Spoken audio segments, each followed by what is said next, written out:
একটি প্রশ্ন মাঝে মাঝে আমি ইউটিউব চ্যানেলে দেখি, আমি যে পোস্টার ডিজাইনের রাজনৈতিক ব্যক্তিবর্গের ছবিগুলো ব্যবহার করি তার নিচের অংশ এত স্মুথলি কিভাবে ব্লার করি, নিচের অংশ কিভাবে এত স্মুথলি গ্রেডিয়েন্টভাবে রিমুভ করি।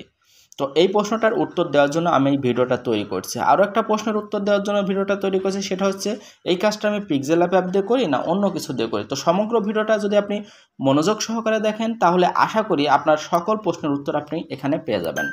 তো প্রথমত বলে দিই, আমি এই কাজটা পিক্সেল অ্যাপ দিয়ে করি না, কেন পিক্সেল অ্যাপ দিয়ে এতটা স্মুথলি রিমুভ করা সম্ভব নয়। তো তাহলে কিসের মাধ্যমে করি? এটা আমি একটা ওয়েবসাইটের মাধ্যমে করি। আমি এখনই ওয়েবসাইটটা আপনাদের দেখিয়ে দিই। আগে বলে রাখি, আপনারা যদি এখনও পর্যন্ত আমার চ্যানেলটা সাবস্ক্রাইব করে না থাকেন তাহলে জলদি সাবস্ক্রাইব করে নোটিফিকেশন বেল আইকনটি বাজিয়ে দিন।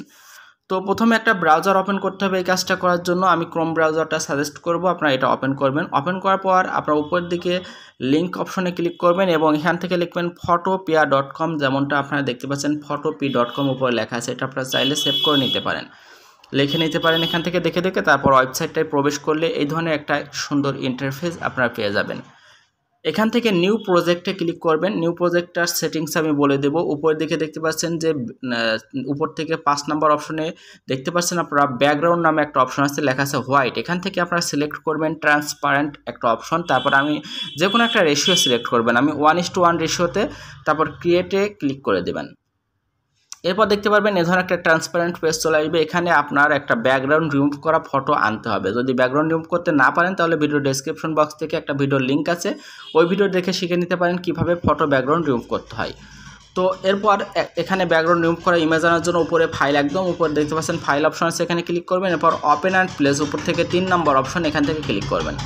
ক্লিক করার পর ফাইল ম্যানেজারে যেখানে ব্যাকগ্রাউন্ড রিমুভ করা ইমেজ আছে সেখান থেকে একটা ব্যাকগ্রাউন্ড রিমুভ করা ইমেজ নিয়ে আসবেন। আমার অলরেডি ব্যাকগ্রাউন্ড রিমুভ করা ইমেজ কিছু আছে, আমি একটা এখান থেকে ইম্পোর্ট করে নিলাম। আমি একটু বড় করছি ছবিটা, এভাবে বড় করে নেবেন যাতে আপনার ব্যাকগ্রাউন্ডটা রিমুভ করা ফটোটা একটু বড় করে নিলে আপনার নিচের অংশটা ব্লার করতে সুবিধা হবে।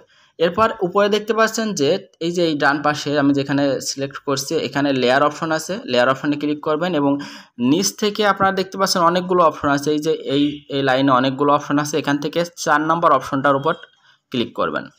এরপর লেয়ারটা এখান থেকে ক্লোজ করে দিবেন। দেওয়ার পরে এই দিকে দেখতে পাচ্ছেন একটা অপশন আছে, এই যে এই অপশনটায় ক্লিক করবেন। ক্লিক করার পর উপরে এই যে এখানে তীর মতো দেখতে পাচ্ছেন, এই তীর মতো এখানে ক্লিক করবেন। ক্লিক করার পর এই যে এই অপশনটায় ক্লিক করে দেবেন, গ্রেডিয়েন্ট অপশনটায় ক্লিক করার পরে আপনারা ছবির নিচ থেকে চেপে ধরে ঠিক উপর দিকে এইভাবে নিয়ে যাবেন, ছেড়ে দেবেন, রিমুভ হয়ে যাবে। তারপরে আবারও নিচ থেকে চেপে ধরে উপরে নিয়ে যাবেন। ঠিক একইভাবে এইভাবে আপনি অনেকক্ষণ ধরে রিমুভ করবেন যাতে নিচের অংশটা প্রপারলি ব্লার হয়। দেখতে পাচ্ছেন আমি প্রপারলি এভাবে ব্লার করে দিচ্ছি। এইভাবে নিচ থেকে উপর পর্যন্ত আপনারা ব্লার করতে পারবেন। দেখতে পাচ্ছেন সুন্দরভাবে এটা নিচের অংশ ব্লার হয়ে গেছে। এরপর এটা সেভ করার জন্য উপরে ফাইল অপশানে ক্লিক করবেন। এরপর এক্সপোর্ট অ্যাজ এ ক্লিক করে এখান থেকে পিএনজি সিলেক্ট করবেন। অবশ্যই পিএনজি সিলেক্ট করবেন, কেননা ব্যাকগ্রাউন্ড তো আপনি চান না। তারপর এখানে সেভ অপশানে ক্লিক করলে এটা জেপিজি আকারে ডাউনলোড হয়ে যাবে অনেক সুন্দরভাবে আপনার ফোনের ভিতরে। তো ওপেন করলে দেখতে পাচ্ছেন যে এটা খুব সুন্দরভাবে ব্লার হয়ে গেছে। তো আশা করি বুঝতে পারছেন যে কিভাবে এই ধরনের ফটো নিচের অংশ থেকে গ্রেডিয়েন্টভাবে ব্লার করতে হয়। বুঝতে পারলে অবশ্যই ভিডিওটাতে একটা লাইক করবেন, কমেন্ট করবেন, আর যদি আমার চ্যানেলটা পছন্দ হয় তাহলে যাওয়ার আগে সাবস্ক্রাইব করতে পারেন। তো ভালো থাকবেন, সুস্থ থাকবেন, ধন্যবাদ সকলকে।